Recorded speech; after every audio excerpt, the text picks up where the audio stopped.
कृष्ण गोविंद गोविंद गोपाला कृष्ण गोविंद गोविंद गोपाला भज मोरे मुकुट श्री नंद लाला भज मोरे मुकुट श्री नंद लाला। बोले आनंद कंस श्री कृष्ण चंद्र भगवान की जय। बोले वृंदावन बिहारी लाल की जय। बोले जमुना पट रानी की जय। बोले श्रीमद् भागवत महापुराण की जय। आइए भागवत रूपी समुद्र में गोता लगाते हैं, जिसमें स्नान करने से व्यक्ति की बुद्धि मन निर्मल होता है, भगवान पे श्रद्धा प्रेम और भक्ति बढ़ती है और अंत में परम पद की प्राप्ति होती है। इसलिए अपने जीवन के अमूल्य समय को श्रीमद् भागवत के सत्संग में अवश्य लगाएं।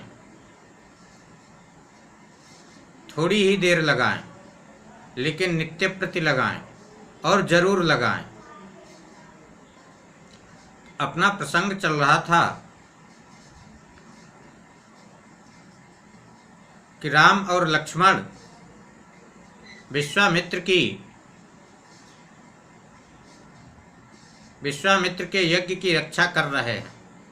होम करन लागे मुनि झारी, आप रहे मख की रखवारी। विश्वामित्र जी तो होम करने लगे, यज्ञ करने लगे, और राम और लक्ष्मण धनुष और बाण लेकर के बस वहाँ रक्षा कर रहे हैं। गुरु जी की सेवा करना राम और लक्ष्मण का काम था, बराबर सेवा करते थे। एक दिन की बात है,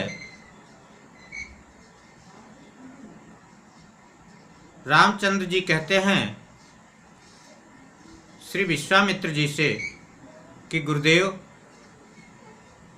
नाथ लखनपुर देखन चाहि। कि हे नाथ, लक्ष्मण जी नगर को देखना चाहते हैं। किस नगर को? अयोध्या नगर को नहीं, जनकपुर को। यदि आपकी आज्ञा हो तो मैं दिखा लाऊं। जब मर्यादा पुरुषोत्तम श्री रामचंद्र जी ने विश्वामित्र जी से ऐसा कहा तो विश्वामित्र जी विचार किए कि हाँ, मर्यादा पुरुषोत्तम श्री रामचंद्र जी ऐसा कह रहे हैं, वे तो जगत के स्वामी हैं, जगत के प्रभु हैं, इसलिए उनसे गलत तो हो ही नहीं सकता।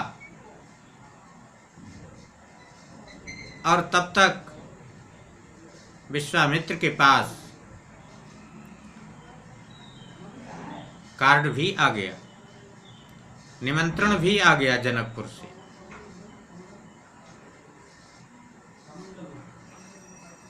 आज विश्वामित्र जी और राम और लक्ष्मण तीनों लोग चल देते हैं। जनकपुर के बाहर ही विश्वामित्र जी रुक जाते हैं। राम लक्ष्मण ने कहा, गुरुदेव, यदि आपकी आज्ञा हो तो मैं नगर की शोभा का दर्शन कराऊं। विश्वामित्र ने कहा कि ठीक, जाओ, लेकिन कोई भी ऊधम नहीं करना। राम और लक्ष्मण दोनों के दोनों चल देते हैं। जनकपुर में जब पहुँचे तो वहाँ की स्त्रियों ने देखा, ओ ये कितने सुंदर हैं। कोई स्त्री पूछती है कि अरे सखी ये कौन है। तब तक कोई दूसरी सखी बतलाती है कि ये दो दशरथ के ढोटा, ये दोनों दशरथ के पुत्र हैं। ये जो आगे आगे हैं, जो सांवले रंग के हैं, इनका वर्ण श्याम है, इनका नाम राम है, और जो पीछे चल रहे हैं इनका नाम लक्ष्मण है। तब तक कोई सखी कहती है, अरे सखी ये जो आगे आगे चल रहे हैं ये कितने सुंदर हैं। अरे सखी सीता जी भी कम सुंदर नहीं हैं। तब तक कोई सखी कहती है कि सखी ये जो आगे आगे चल रहे हैं इनकी शादी सीता जी के साथ हो जाए। तब तक कोई सखी कहती है कि अरे सखी हो भी कैसे जाएगी, क्योंकि जनक जी ने तो ऐसी प्रतिज्ञा ठान रखी है। तब तक कोई दूसरी सखी कहती है, अरे सखी जनक जी को मालूम नहीं है। यदि जनक जी को कहीं ये पता चल जाए कि इतने सुंदर वीर बालक मेरे नगर में आए हुए हैं तो वे अपनी प्रतिज्ञा को भुला देंगे, अपनी प्रतिज्ञा को छोड़ देंगे। तब तक कोई सखी कहती है, अरे सखी ऐसा तो होना बहुत मुश्किल है, क्योंकि कभी भी अपने महाराज ने कोई भी प्रतिज्ञा की उस प्रतिज्ञा को पूरा किया है।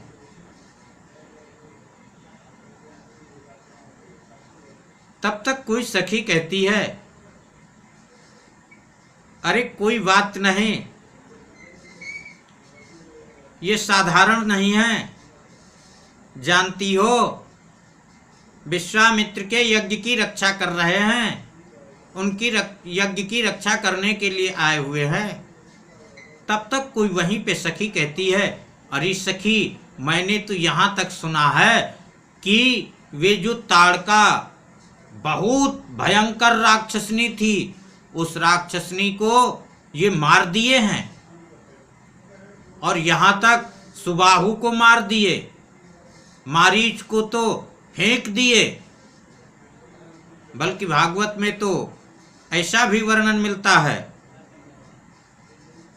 कि विश्वामित्राध्वरे येन मारीचाद्या निशाचरा पश्यतो लक्ष्मणस्यैव हता नैरितपुंगवा। कि विश्वामित्र जी के यज्ञ में मरीच आदि राक्षसों को लक्ष्मण जी के देखते देखते मार दिया। तो मारीच को तो फेंक दिया है, और वे समुद्र के पार गिरा जा करके। तब तक कोई सखी कहती है, अरे सखी बात तो ठीक है, लेकिन वे धनुष साधारण नहीं है, शिव जी का धनुष है, और वहां पर पूरे विश्व के राजा आएंगे। परसों के दिन तो है, ज्यादा समय भी नहीं है, और वे जो हट्टे कट्टे खूब बलवान से बलवान राजा आएंगे, उनके सामने ये जो इनके तो हाथ भी बहुत कोमल कोमल हैं। तब तक कोई सखी कहती, अरे सखी मैं तो भगवान से मनाती हूँ कि मेरा संपूर्ण पुण्य लग जाए, लेकिन सीता जी की शादी इन्हीं के साथ हो। कोई सखी जो बाहर से नहीं उनको देख सकती है, वे खिड़की से झांक करके देख रही हैं। कोई सखी छत के ऊपर जाकर के उनको देख रही हैं, और जो सखी देखती है वही मोहित हो जाती है।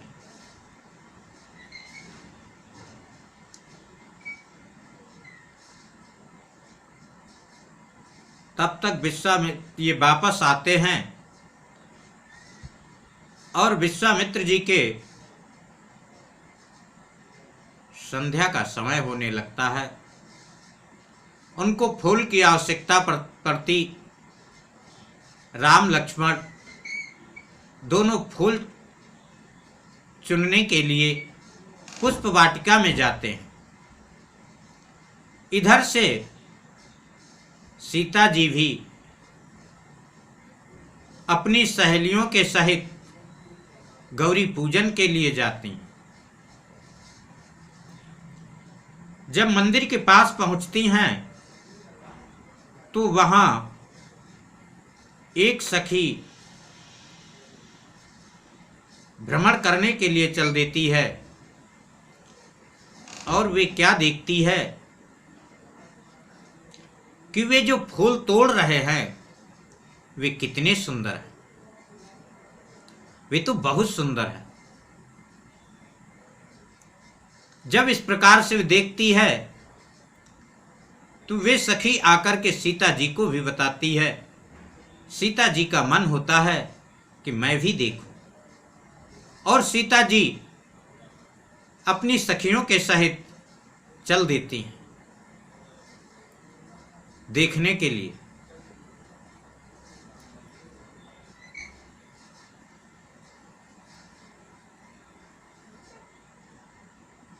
ये बात उधर राम जी को भी मालूम थी कि सीता जी प्रातःकाल पुष्प वाटिका में आती हैं। तो ये इधर लक्ष्मण से भी बातचीत कर रहे थे। कह रहे थे कि जो सूरज चढ़ी जाहि करारे, असूरज पुरी खा लगहि हमारे। असूरज देखि सिया सकुचई हैं, फिर हम सिया न देखन पई हैं। कि लक्ष्मण पुष्प वाटिका के लिए जल्दी चलना, जल्दी चलो। क्यों? क्योंकि सूर्य ऊपर चढ़ गए तो सूर्य तो हमारे पुरखा लगते, पूर्वज लगते हैं, और सूर्य को देख करके सीता जी संकोच करेंगी, तब फिर हम उनके दर्शन नहीं कर पाएंगे। अब ये सीता जी सखी के सहित जा रही हैं और राम और लक्ष्मण फूलों को चुन रहे हैं।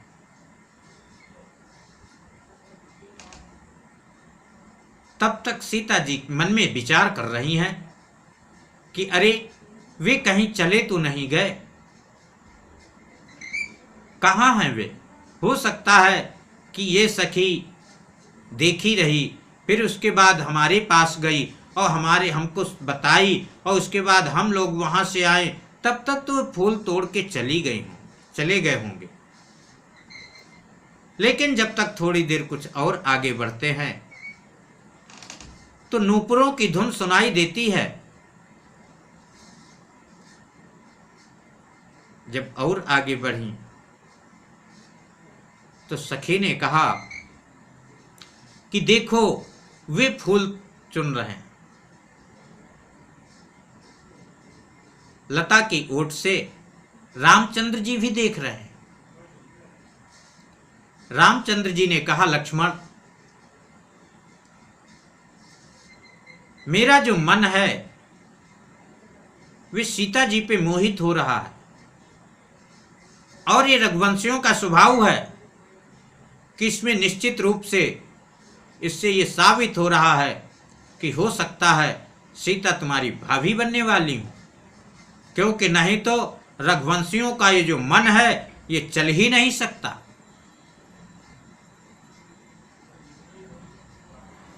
सीता जी ने दर्शन किए, राम जी ने भी दर्शन किए।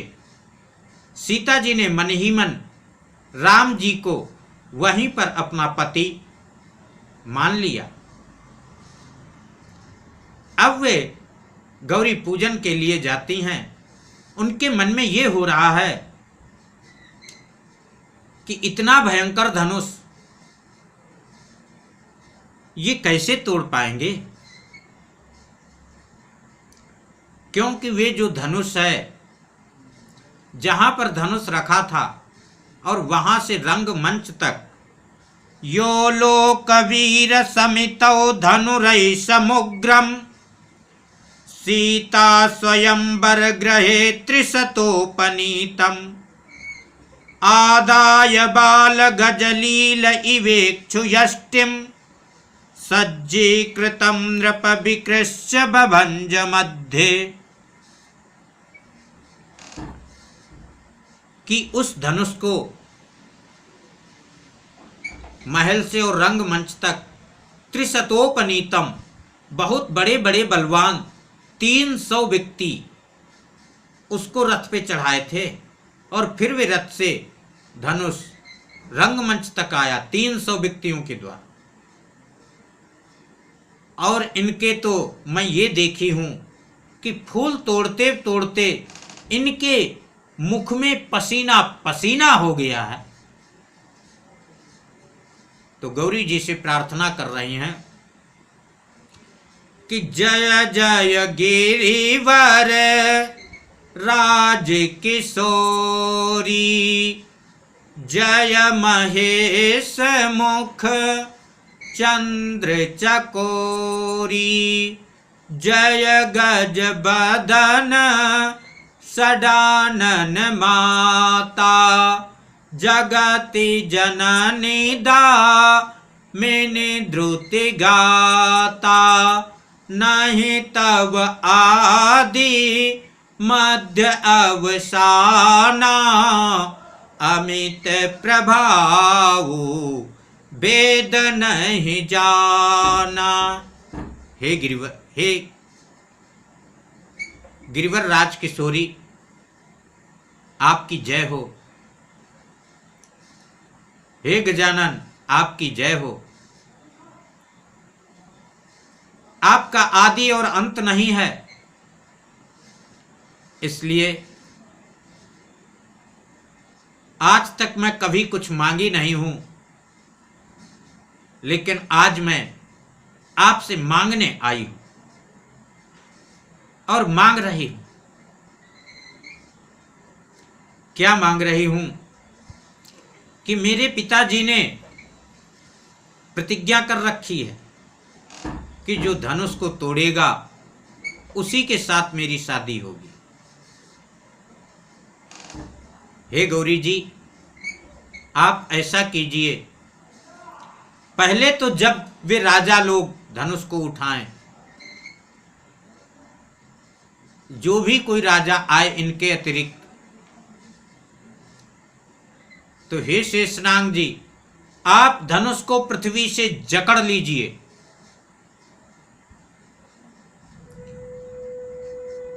ताकि ये धनुष किसी भी स्थिति में उठे नहीं। शेषनाग जी ने पृथ्वी समेत धनुष को जकड़ लिया, और जब पूजा समाप्त हुई, सीता जी की आंखों में अश्रुधारा बहने लगी। लेकिन तब तक होता क्या है कि प्रेम विवश जब भई भवानी, खसी माल मुँह रति मुस्कानी।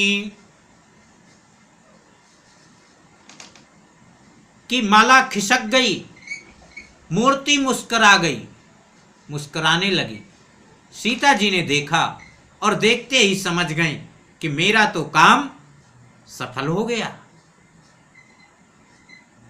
वे बड़ी प्रसन्नता, आंतरिक रूप से बड़ी प्रसन्न हैं और प्रसन्नता से राजमहल में आ गए।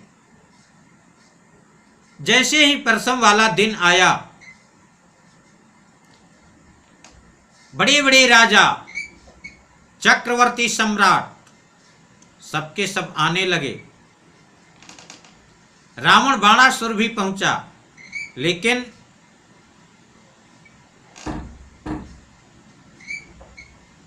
रावण और बाणासुर ने धनुष को छुआ तक नहीं।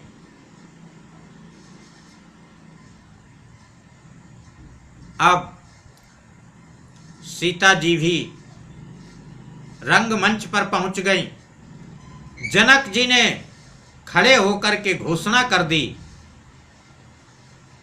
कि हे महाराज, आप लोग जितने भी वीर आए हैं, जो भी कोई व्यक्ति,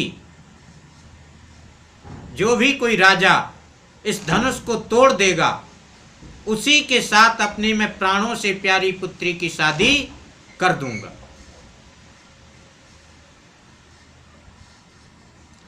अब तो जो राजा पीछे बैठे थे वे सोचने लगे कि मेरा तो नंबर आएगा ही नहीं, आगे वाले ही सब मार ले जाएंगे।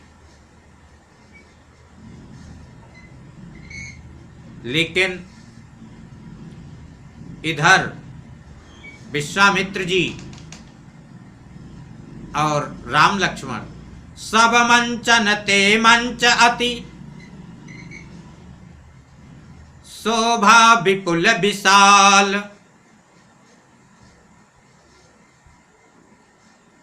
कि एक मंच सभी मंचों से अत्यंत सुंदर मंच और सबसे बड़ा मंच बनाया गया था। उस मंच पे सबसे ऊपर गुरुदेव विश्वामित्र जी बैठे थे और उन्हीं के चरणों में राम और लक्ष्मण बैठे थे। इधर राजाओं का नंबर चालू हो गया, लेकिन एक एक करके जाने लगे। लेकिन जाने पर भी वहां तो धनुष उठाने की बात कौन कहे, धनुष हिल तक नहीं रहा। सभी राजा एक एक बार उठा चुके। तो जब सब उठा चुके, फिर जनक जी को बड़ी चिंता हुई कि अब क्या करना चाहिए। फिर यहां तक है कि भूप सहस 10 एक ही बारा, लगे उठावन टरई न टारा। 10,000 राजा एक साथ थे, धनुष को उठाने लगे। लेकिन इसके बाद भी धनुष हिला तक नहीं, उठाने की तो बात ही कौन कहे। अब जनक जी ने देखा कि ये तो बड़ी भारी गड़बड़ी है। तो जनक जी भरी सभा में आकर के रंगमंच से कह रहे हैं कि हमको तो ऐसा लगता है पृथ्वी वीरों से खाली है, पृथ्वी वीरों से खाली है। कि हमको तो ऐसा मालूम पड़ रहा है कि अब पृथ्वी पर वीर नहीं बचे, क्योंकि पृथ्वी वीरों से खाली। बताओ, मैंने सोचा था कि एक से बड़े पहलवान से पहलवान राजा हैं और कोई पहलवान राजा के साथ मेरी पुत्री की शादी होगी, लेकिन हमको तो पता ही नहीं था कि यहाँ पर पहलवान की बात कौन कहे। यहाँ तो सबके सब कमजोर राजा आए हुए, निर्बल राजा आए हुए, केवल शरीर से बली दिखते हैं। तो वहां पर सब तो श्रवण कर रहे थे, लेकिन लक्ष्मण से सहन नहीं हुआ और सुना नहीं गया। और वे कहने लगे, अरे जनक तू चुप रह जा, कि अरे जनक तू चुप हो जा, क्योंकि जहां कहीं किसी भी सभा में रघुवंशी का बच्चा भी होता है तो उस सभा में इस प्रकार की वाणी कोई नहीं बोलता है। यदि मैं कहीं रघुवीर की आज्ञा पा जाऊं तो धनुष की बात कौन कहे, कच्चे कांच के घड़ा की तरह इस ब्रह्मांड को ही फोड़ दूं, कंदुक इव ब्रह्मांड उठाऊं। और जैसे गेंद को उछालते हैं ठीक इसी प्रकार से इस पूरे ब्रह्मांड को नचा दे। इसलिए जनक, ये इस प्रकार की भाषा शोभा नहीं देती। जनक जी ने सुना तो ऐसा लगा कुछ जनक जी को सांत्वना हुई कि अभी कोई बचा है। मर्यादा पुरुषोत्तम श्री रामचंद्र जी तो अपने भले साधारण वेश में, तपसी वेश में और अपने गुरुदेव के पास में विराजमान है। जय श्री कृष्ण।